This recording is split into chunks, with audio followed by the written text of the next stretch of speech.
Ah, porque treinar um modelo de IA é muito caro, só empresa grande consegue fazer, exige muito dado, blá blá blá. Você já deve ter ouvido isso. Eu vou te mostrar que isso tudo é baboseira, bullshit. Porque você consegue sim, você tendo uma GPU decente, você consegue rodar um modelinho pequeno, tá? Não vai ser um GPT de 200 bilhões de parâmetros, mas você consegue treinar o seu modelinho para fazer o que você quiser. Me acompanhe aí. Bom, para começar, vou te mostrar como é um modelo de IA. Eles parecem com isso aqui, ó. Na verdade, a maioria desses aí são matrizes de pesos, tá? Númerozinhos mesmo. Só que aí que tá. Cada matriz dessas, você consegue modificar os valores que estão guardados nelas, através do treinamento. Então, digamos assim, se você viu meu outro vídeo falando sobre como LLMs funcionam, elas funcionam por inferência e contas de matrizes. Enfim, você dá uma entrada lá para ela, ela vai calcular em cima daquilo. Vai dar uma resposta, certo? Que também é uma matriz, nada mais do que uma matriz, tá no meu outro vídeo também, com os valores lá. Esses valores você consegue comparar eles com o que seria a resposta esperada. E daí isso gera um erro, esse erro você retropropaga naquelas matrizes que estão dentro do modelo, entendeu? Então daí ele vai aprendendo, ele vai se enclausurando, se adaptando a seguir aquele padrão. O que eu estou querendo dizer com isso é que, imagine que você tem uma matriz cheia de números aleatórios. Esse é o seu modelo de IA, o seu GPT da vida. E na verdade não são aleatórios, esses pesos são treinados cuidadosamente, tá? Mas beleza. E aí você tem a sua pergunta. É outra matriz mais simples, digamos assim. E daí essa sua matriz vai ser multiplicada pelos pesos do modelo. E isso vai, obviamente, modificar essa pergunta que você mandou e o resultado vai ser outra matriz com a resposta modificada pelos pesos do modelo. E por isso que esses modelos são chamados de modelo transformer, porque eles transformam. Ah, Igor, mas isso quer dizer que o modelo vai decorar a resposta que está ali? Não. Porque, veja bem, ele vai começar a moldar os pesos dele para dar uma resposta mais parecida do que aquela. Então tem várias variáveis também envolvidas nisso, inclusive algumas constantes que você seta para ele, digamos, se adaptar mais agressivamente, espalhar a adaptação para camadas mais internas dele e também a quantidade de vezes que você rodou em cima daquele dataset, né? É o chamado overfitting que a gente fala. Mas é muito mais difícil você fazer o modelo decorado que ele só modificar um pouco o que era a resposta original dele, entendeu? Então ele vai, por exemplo, nesse caso aqui, esses datasets que eu mostrei, eles são feitos para mostrar o modelo, o formato de resposta, não necessariamente o conteúdo. O modelo pode aprender uma coisa ou outra ali, mas ele aprende o formato de resposta. E é por isso que os datasets que a gente vai treinar os modelos, eles geralmente se parecem com isso aqui, ó. Tem o parâmetro do humano, né, a fala do humano, e depois o do assistente, que é a resposta esperada para aquela entrada ali. Então, como é que isso vai funcionar na prática? Só essa partezinha aqui vai ser passada para o modelo, ele vai construir uma resposta lá, fazer as contas dele, e daí essa resposta vai ser comparada com o embedding, né, a transformação em matriz dessa resposta esperada aqui. Então vai ter duas respostas diferentes, aí vai fazer não é exatamente uma subtração, tem mais coisa envolvida, mas vai fazer a diferença ali e isso vai gerar um valor. Esse valor vai ser retropropagado para os pesos lá do modelo. Aí ele começa a adaptar. E o que eu estou querendo falar aqui é que, imagina que você tem uma matriz para você comparar com a resposta do modelo.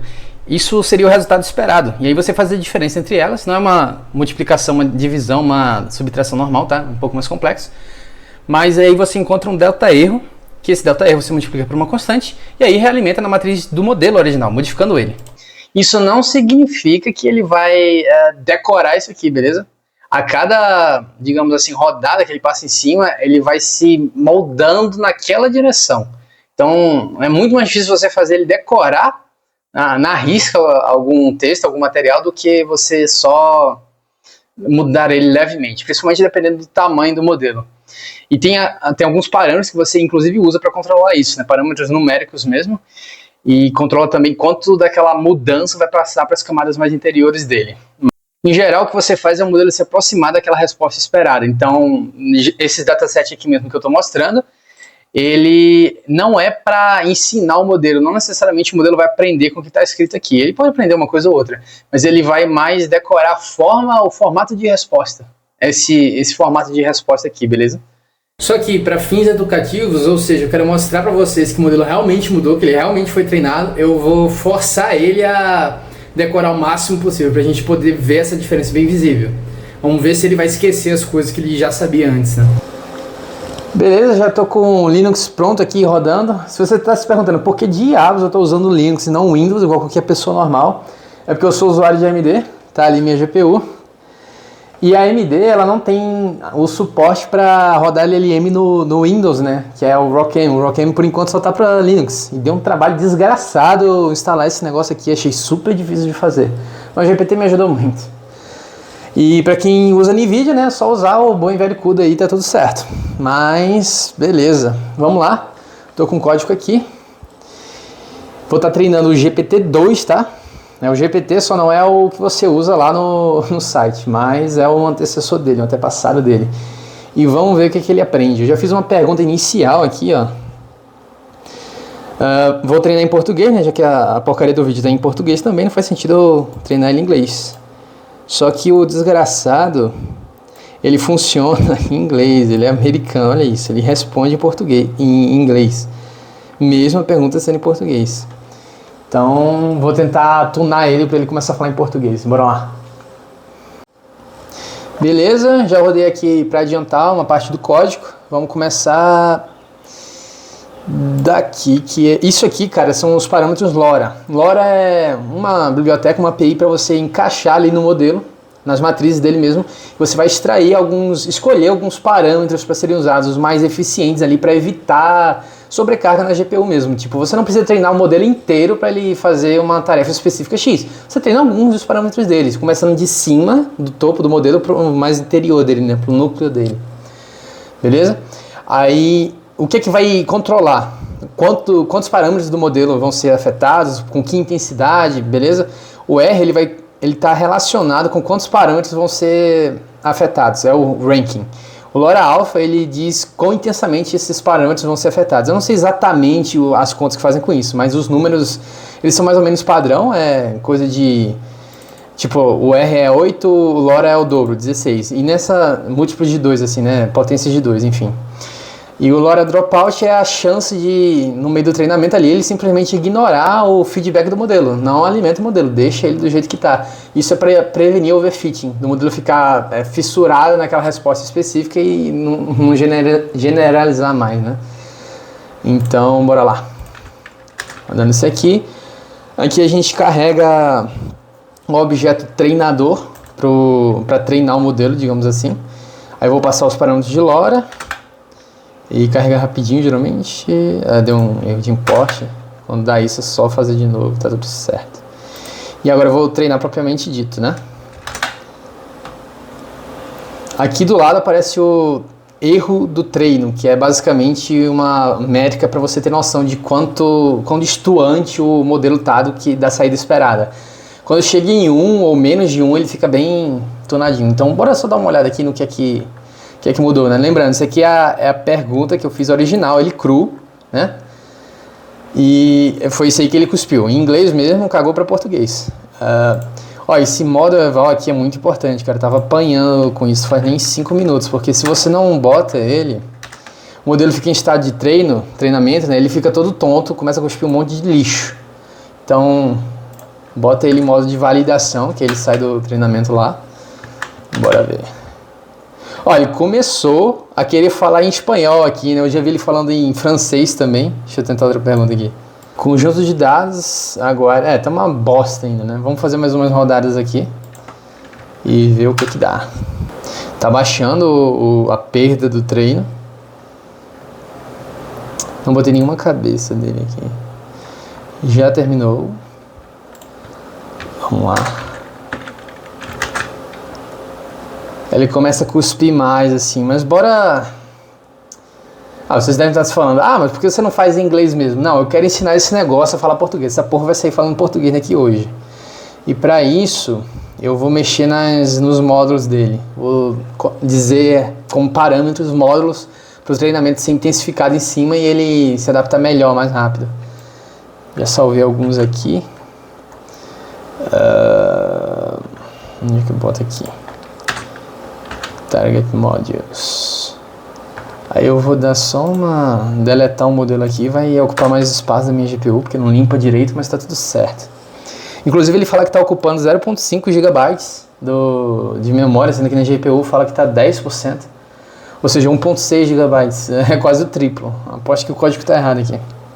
Deixa eu carregar de novo, vai ser rapidinho porque ficou resíduo ali na memória. Agora tá ocupando o dobro, né, mas tudo certo. Olha, ele zerou aqui, ainda falando inglês, tá cru de novo. Olha como a queda tá mais acentuada, ele tá aprendendo mais rápido agora. Aí você deve estar se perguntando aí, mas já que você tá forçando tanto ele assim a falar português, será que ele não vai desaprender? É provável, mas o que eu quero mostrar aqui é que é possível você mexer mesmo no modelo para ele fazer o que você quer, né? Então, eu quero que ele fale português hoje, porque sim. Treinamento de um modelo usando sua capacidade de sustentar o postão. Melhorando, devagarzinhamente, mas melhorando. Eficiente AI ser eu para treinamentos em postão muito automações. Está aprendendo, está aprendendo. Quando chegar em 1, eu vou adiantar aqui o vídeo, quando chegar em 1 ele deve ficar bem legalzinho já. E aí a gente testa ele funcionando normal, né, em inglês mesmo, para ver se ele perdeu completamente o que ele era, né.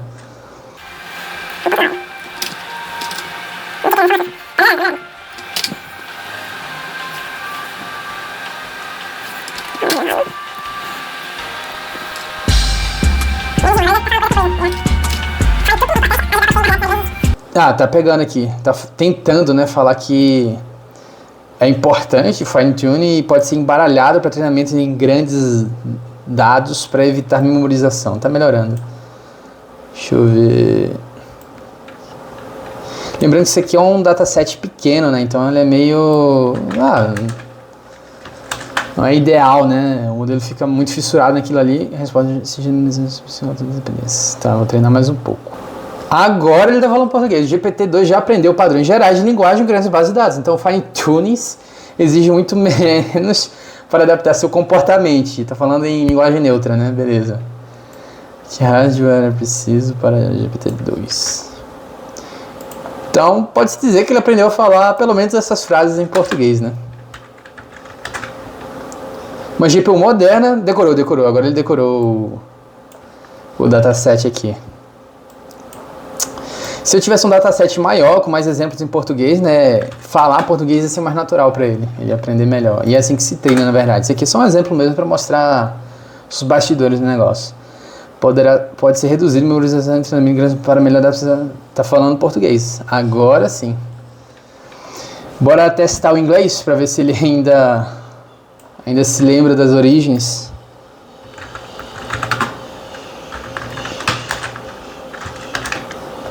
E post em PC. Ele ainda fala inglês, ainda lembra. I'm tired. Mas já bugou ele, né? Já coisou ele. Você vê que é um negócio nada a ver com o dataset aqui. Ele tá cuspindo coisa de fine tune. Beleza? Então eu treinei ele muito pesado porque eu queria que ele falasse português de um jeito rápido aqui, né? Ilustrativo. Vamos ver se ele consegue responder em inglês.